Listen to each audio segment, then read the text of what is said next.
दोस्तों गिरी ट्यूटोरियल के इस प्लेटफॉर्म पे आपका बहुत बहुत स्वागत है। आज हम पाइथागोरस थ्योरम इस पूरे लेक्चर में सॉल्व करने वाले हैं। कैसा ऐसा कौन सा ट्रिक है सर जिससे हमारे दिमाग में पूरे अच्छे तरीके से ये पाइथागोरस थ्योरम सर बैठ जाए, क्योंकि थ्योरम सर सॉल्व करते टाइम बहुत टेंशन आता है। तो यहाँ पे सभी चीज का सॉल्यूशन मैं लेकर आया हूँ, पर उसके पहले मैं बता दूं कि लेसन नंबर फर्स्ट मैंने बहुत अच्छे तरीके से कंप्लीट करा दिया। आप जाके प्लेलिस्ट में देख सकते हो, उसमें जितने भी थियरम्स हैं सब कुछ मैंने कंप्लीट करा दिया है। चलो वन बाय वन स्टार्ट करते हैं। अब दोस्तों यहाँ पे आपके सामने ये क्वेश्चन है। अब सबसे पहली बात ये है कि सर बोर्ड एग्जाम में इससे रिलेटेड क्वेश्चन कैसे आएगा।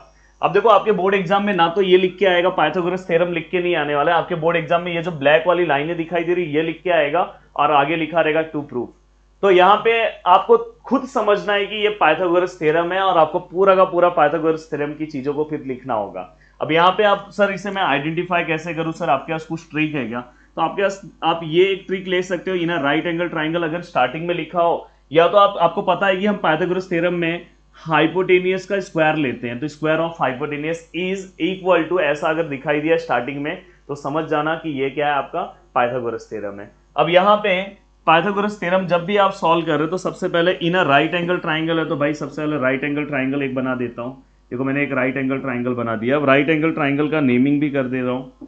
इस राइट एंगल ट्राइंगल का नेमिंग क्या आएगा, ए बी सी, और यहाँ पे राइट एंगल ट्राइंगल इस पे 90 का मार्क कर दिया। अब ये होने के बाद दोस्तों यहाँ पे सबसे इंपॉर्टेंट है कि सबसे पहले क्या होना चाहिए, गिवन। और गिवन बहुत इजी है। इन ट्राइंगल, ट्राइंगल का नाम क्या है दोस्तों, ABC, और यहाँ पे measure of angle B which is equal to 90 हो गया। अगर ये 90 है मतलब ये राइट एंगल ट्राइंगल है। अब राइट एंगल ट्राइंगल होने के बाद दूसरा स्टेप आता है दोस्तों टू प्रूफ।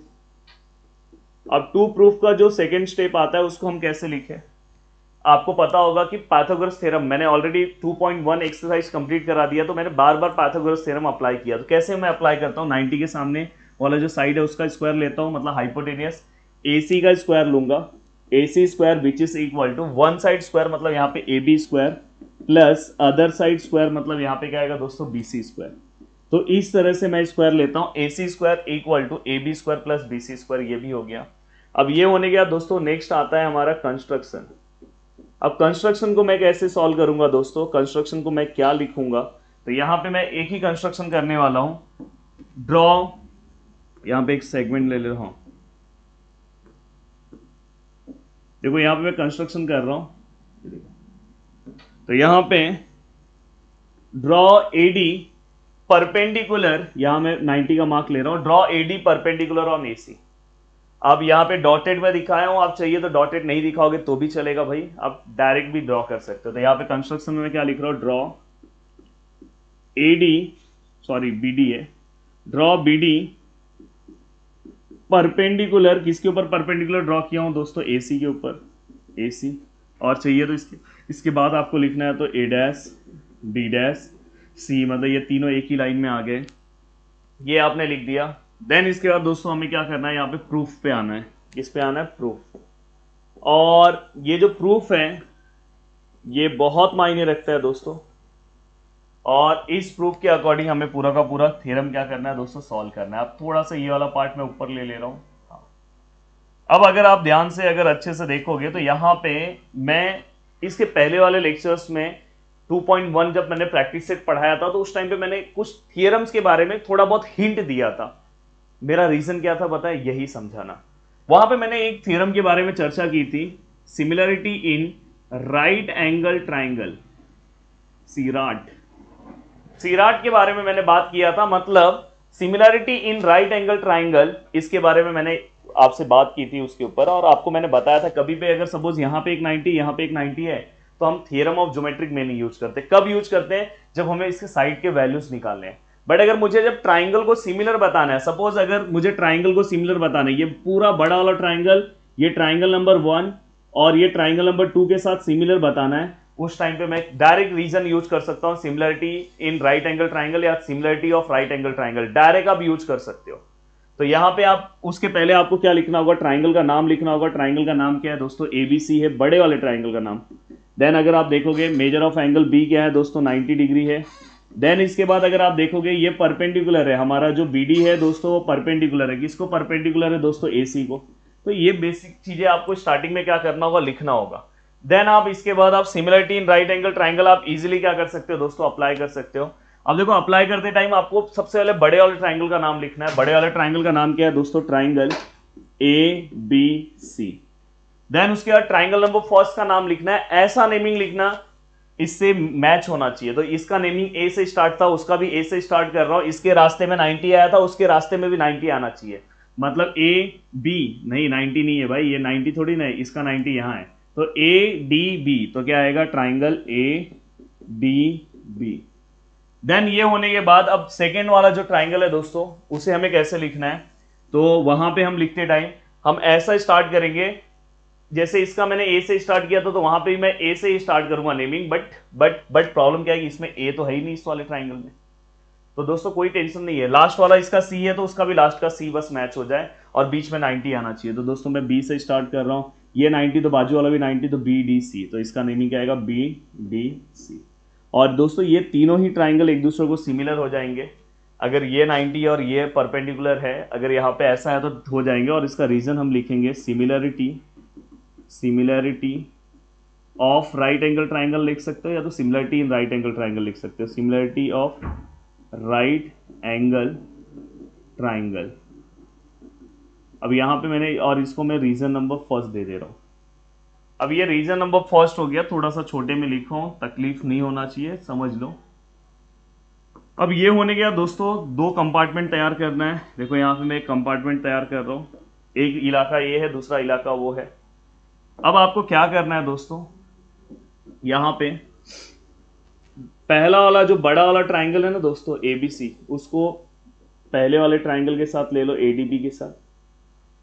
और फिर से बड़ा वाला ट्राइंगल जो है ना दोस्तों एबीसी, उसको फिर से ये छोटे वाले ट्राइंगल के साथ ले लो, बी डी सी।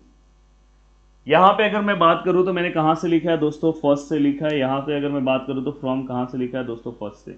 तो फ्रॉम लिख देना, डायरेक्ट वन मत लिखना, यहाँ पे फ्रॉम करके लिखना, फ्रॉम फर्स्ट।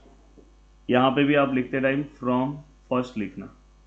अब मैंने ये लिखा है, तो इसके बाद का स्टेप देखो, इतना ही स्टेप इस थ्योरम के लिए इंपॉर्टेंट है। देखो तीनों ट्राइंगल को एक दूसरे से सिमिलर बता दो, सिमिलर बताते टाइम इलाका जो है वो सही रहना चाहिए, नंबरिंग प्रॉपर होना चाहिए। अगर पता चला बी की जगह ए आ गया, डी की जगह ये आ गया, तो रॉन्ग हो जाएगा।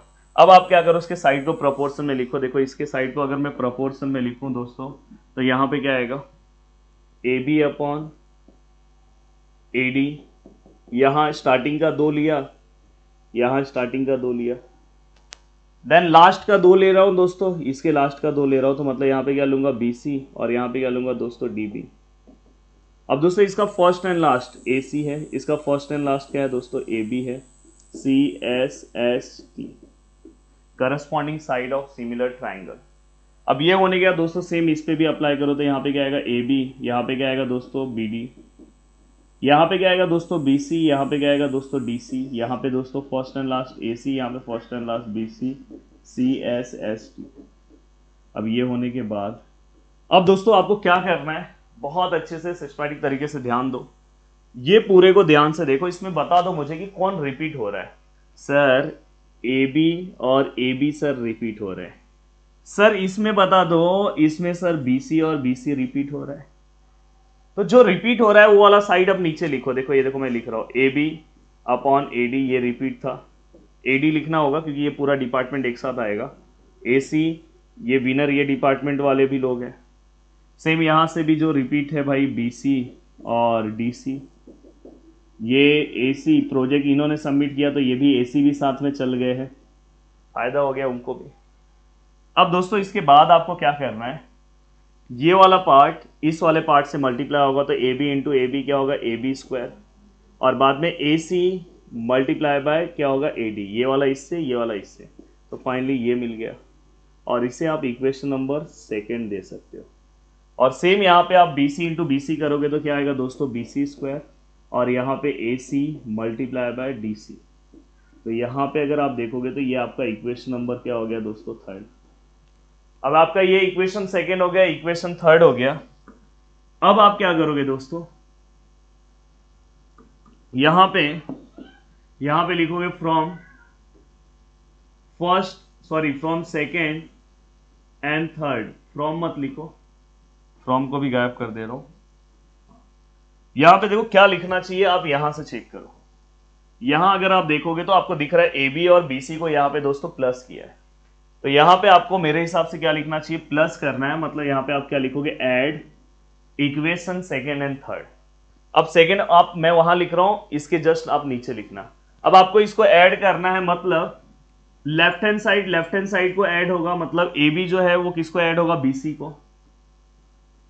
और दोस्तों यहां पे AC जो है, AC multiply by AD plus ये किसको होगा, AC multiply by BD, sorry BD नहीं है, DC। तो आपको एक चीज तो यहां पे समझ में आएगी, लेफ्ट हैंड साइड को ऐड होगा और राइट हैंड साइड को ऐड होगा। कभी भी अगर आप एडिशन करते हो तो आपके माइंड में ये चीज क्लियर होनी चाहिए दोस्तों। तो ये चीज भी यहां पे आपको सिस्टमैटिक तरीके से, बहुत अच्छे तरीके से दोस्तों समझ में आ गया। अब चलते हैं आगे। अब आगे आगे आपको क्या करना है दोस्तों, ये देखो, ये दोनों को अगर ध्यान से देखोगे तो यहाँ पे ये AC है, यहाँ पे AC है, दोनों में से AC कॉमन आया तो अंदर क्या बचा, AD, और यहाँ से क्या बचा दोस्तों, BC। तो फाइनली यहाँ पे क्या हो गया, AC। अब देखो ये दोनों में अगर आप देखोगे तो DD कॉमन है, तो आप डायरेक्ट AC लिख सकते हो। या तो यहाँ समझने के लिए देखो, ये AD है और दोस्तों ये क्या है, DC है। अगर ये दोनों को प्लस करोगे तो क्या मिलेगा तुम्हें, AC मिलेगा। तो फाइनली इसलिए मैंने यहाँ पे AC लिखा, या रीजन लिखना A dash D dash C। अब दोस्तों यहाँ पे AC इंटू AC क्या होगा, AC स्क्वायर। तो यहाँ पे AB square plus BC square which is equal to क्या हो गया, यहाँ पे AC स्क्वायर। तो ये क्वेश्चन भी अपना यहाँ पे सॉल्व हो गया, और इसी के साथ ये थ्योरम अपना सॉल्व हो गया। अगर आप देखोगे तो देखो AC स्क्वायर उस साइड में है, कोई दिक्कत नहीं है, AB और BC।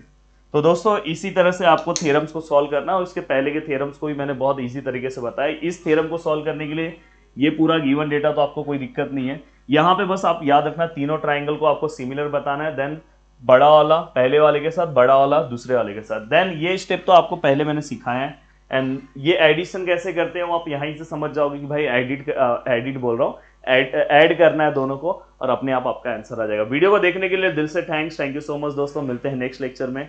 जय हिंद दोस्तों।